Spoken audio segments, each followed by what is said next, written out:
Assalamualaikum warahmatullahi wabarakatuh. Kembali lagi bersama saya Divya Putri Anggraini.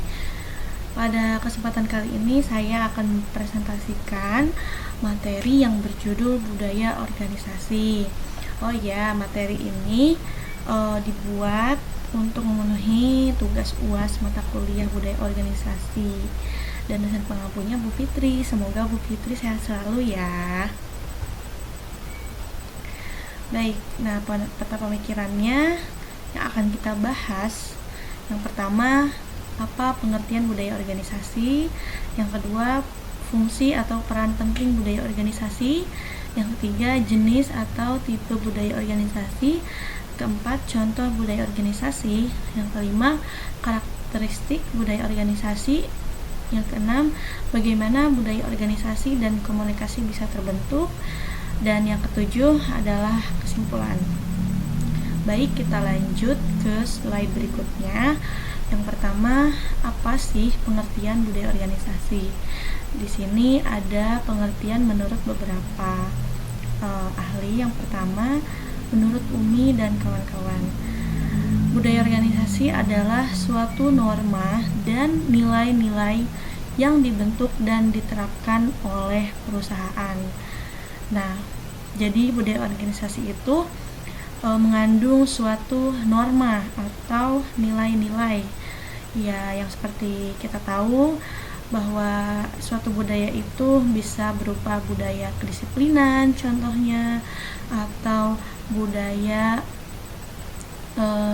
bersih-bersih, atau budaya sesuatu yang membentuk, sesuatu yang mengikat, yang diterapkan oleh perusahaan itu. Untuk apa? Untuk mempengaruhi karakteristik atau perilaku dalam memimpin karyawannya. Jadi norma atau nilai-nilai yang dibudayakan itu pada perusahaan tersebut untuk apa? Untuk bisa mempengaruhi karakteristik atau perilaku. Jadi misalkan ada suatu peraturan, contohnya di suatu perusahaan, yaitu yang mana harus datang tepat waktu. Nah, seperti itu. Kemudian peraturan itu bisa membentuk perilaku seorang karyawan, dia menjadi lebih disiplin, lebih menghargai waktu, seperti itu. Agar apa? Agar dapat mengerjakan tugas dengan tepat waktu dan membimbing karyawan dalam mencapai tujuan organisasi. Jadi sekali lagi, norma atau nilai-nilai yang dibentuk oleh perusahaan tersebut, budaya yang dibentuk oleh perusahaan tersebut semata-mata tujuannya itu untuk mencapai hasil atau target suatu organisasi atau suatu tim dalam sebuah perusahaan. Nah, ada juga menurut Robbins dalam Tika menyatakan bahwa budaya organisasi adalah sekumpulan sistem nilai yang diakui dan dibuat oleh semua anggotanya, yang membedakan perusahaan yang satu dengan yang lainnya. Contoh, perusahaan A itu dia memperlakukan atau membudayakan suatu sistem, misalkan kalau setiap seminggu sekali itu dia ada budaya jumsih atau Jumat bersih, di mana seluruh karyawannya itu mengharuskan untuk terjun ke lapangan membersihkan lingkungan kantor atau lingkungan perusahaan itu. Nah, yang mana perusahaan A ini dia berbeda dengan perusahaan-perusahaan yang lain. Jadi mempunyai ciri khas di mana dia itu unggul dalam hal kebersihan, dalam hal menjaga fasilitas-fasilitas yang ada di perusahaan tersebut, seperti itu. Kemudian yang kedua, apa sih fungsi atau peran penting budaya organisasi? Nah, di sini juga ada beberapa pendapat dari para ahli. Yang pertama, Graha. Menurut Graha dalam bukunya, budaya organisasi berfungsi sebagai identitas serta citra dari suatu masyarakat untuk mampu mengikat masyarakat tersebut. Nah, yang seperti kita ketahui bahwa memang suatu budaya itu bersifat mengikat ya. Selain itu, budaya ini juga berfungsi sebagai sumber daya, kekuatan penggerak, meningkatkan nilai lebih, panduan pola perilaku, warisan, pengganti formalisasi, mekanisme adaptasi perubahan, dan proses yang menjadikan suatu bangsa kongruen dengan negara lain, sehingga akan terbentuk nation state. Nah, jadi peran dari suatu budaya organisasi ini adalah yang menjadikan sumber daya, yaitu adanya energi, supaya bisa bersinergi dengan dengan satu dan yang lainnya, dengan individu satu dengan individu yang lainnya. Kemudian kekuatan penggerak, di mana seseorang itu akan mempunyai motivasi, akan mempunyai suatu gerakan yang mana dia itu bisa bersifat dinamis gitu, meningkatkan nilai lebih, panduan perilaku, warisan, pengganti formalisasi, mekanisme adaptasi perubahan. Jadi di mana ada budaya, di situ pasti ada suatu adaptasi perubahan dan proses yang menjadikan suatu bangsa kongruen dengan negara lain. Kemudian menurut Robbins menjelaskan bahwa budaya organisasi berperan dalam menetapkan tapal batas identitas untuk suatu anggota di dalam organisasi, memudahkan munculnya komitmen, dan juga meningkatkan kemantapan dalam hal sistem sosial.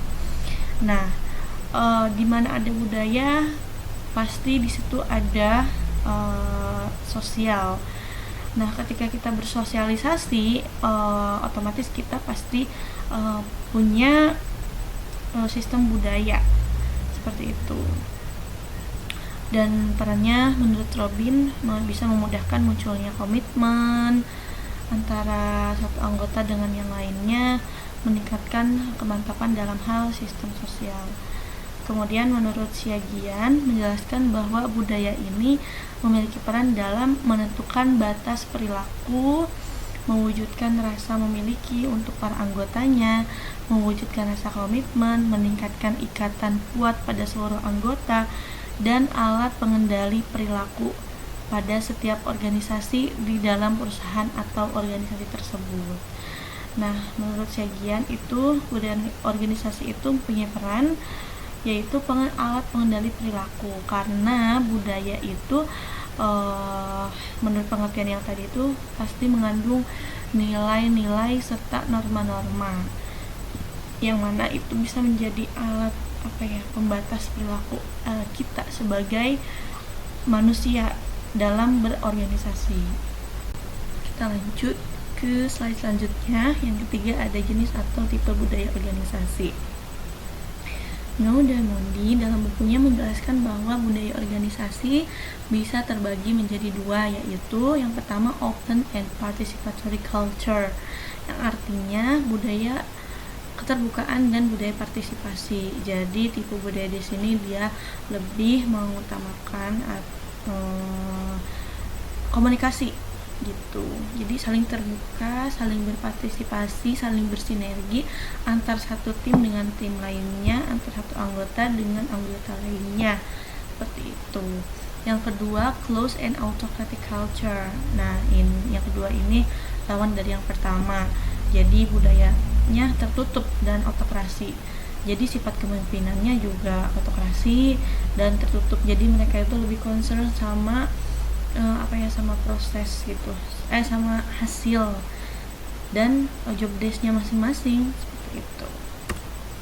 Yang keempat, contoh budaya organisasi. Yang pertama, budaya administrasi. Tentu di setiap perusahaan itu pasti ada yang namanya administrasi, dalam hal surat menyurat, dalam hal keluar masuknya barang, sistem penggajian dan lain sebagainya. Dan yang kedua ada kedisiplinan. contoh datang tepat waktu, kemudian harus berseragam secara rapi dan bersih, kemudian lingkungan pekerjaan yang kondusif, maksudnya dalam hal penataan meja mungkin, atau masih banyak yang lainnya. Yang ketiga, pembagian wewenang secara jelas. Tentu job desk setiap anggota itu harus jelas. Kayak misalkan seorang manajer itu dia memanage karyawannya dengan baik. Kemudian untuk seorang karyawan dia punya target yang mana harus dicapai dalam periode waktu tertentu, seperti itu. Yang keempat itu ada inovasi. Nah, inovasi ini yaitu bisa berupa ide-ide yang cemerlang, jadi dimana setiap anggotanya itu bisa berpendapat, bisa berekspresi gitu untuk menghasilkan inovasi-inovasi yang lebih baik lagi. Baik, kita lanjut ke slide berikutnya. Yang kelima ada karakteristik budaya organisasi. Yang pertama, innovation and risk taking. Inovasi dan juga pengambilan risiko merupakan suatu tindakan dalam melakukan inovasi dan mampu mengambil risiko di dalam proses inovasi itu sendiri. Yang kedua, attention to detail, perhatian yang lebih pada berbagai hal secara detail. Artinya adalah organisasi mengharapkan para anggotanya itu untuk melakukan kegiatan pekerjaannya itu secara detail, lebih dianalisis dan juga tepat dalam sasaran. Yang ketiga, outcome orientation, orientasi dalam hal manfaat. Artinya pihak manajemen harus memiliki orientasi atau fokus pada suatu hasil, dan tidak hanya fokus pada hasilnya aja, tapi mereka juga sangat concern sama proses yang dilalui. Kemudian yang keempat ada people orientation, orientasi pada anggota. Jadi para pihak manajemen sangat memperhatikan adanya pengaruh atau manfaat dari semua anggota. Itu. Yang kelima ada team orientation, orientasi pada tim, yang artinya para pihak manajemen itu sangat sangat memperhatikan gitu kerja antar tim. Yang keenam ada aggressiveness, agresivitas ya, yaitu kondisi di mana setiap anggotanya itu akan cenderung lebih agresif, lebih kompetitif gitu. Yang terakhir ada stability. Stabilitas artinya kondisi yang mana kegiatan di perusahaan itu harus tetap stabil walaupun di luar itu banyak perubahan-perubahan tuh. Kemudian yang keenam, gimana sih budaya organisasi dan komunikasi bisa terbentuk? Dilansir dari laman Gotham Culture, seorang pemimpin mampu mempengaruhi dan dipengaruhi gitu. Jadi kalau pemimpinnya aja yang mempengaruhi anggotanya, tanpa adanya anggota tentu nggak bisa ya. Jadi harus saling mempengaruhi dan dipengaruhi. Pemimpin mempengaruhi karyawannya, begitupun karyawannya mempengaruhi si pemimpinnya gitu. Nah, kemudian dibentuk dengan adanya berbagai budaya di dalam lingkungan pekerjaan, kecuali ada beberapa faktor. Yang pertama itu budaya seseorang dan budaya pasar. Misalkan nih budaya seseorang, misalkan dia itu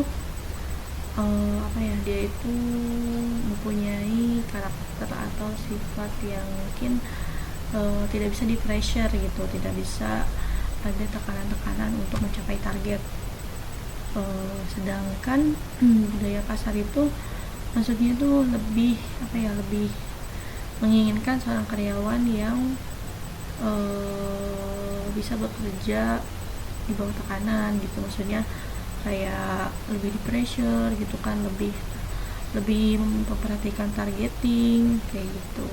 Yang kedua, budaya adaptif dan budaya adaptasi.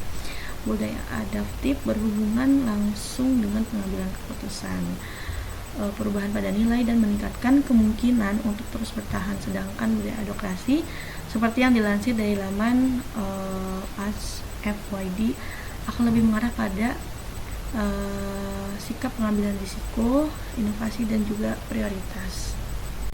Nah, yang ketujuh adalah kesimpulan. Jadi, kesimpulan dari penjelasan pada kali ini, budaya organisasi itu sangat penting ada dalam suatu perusahaan, yang mana budaya organisasi itu adalah salah satu alat untuk mencapai target atau alat untuk bisa mencapai suatu keberhasilan dalam perusahaan tersebut.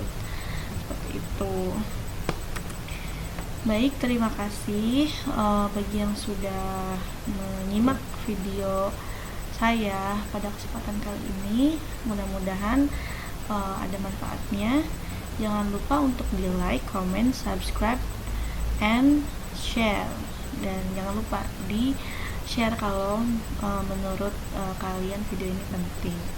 Terima kasih. Wassalamualaikum warahmatullahi wabarakatuh.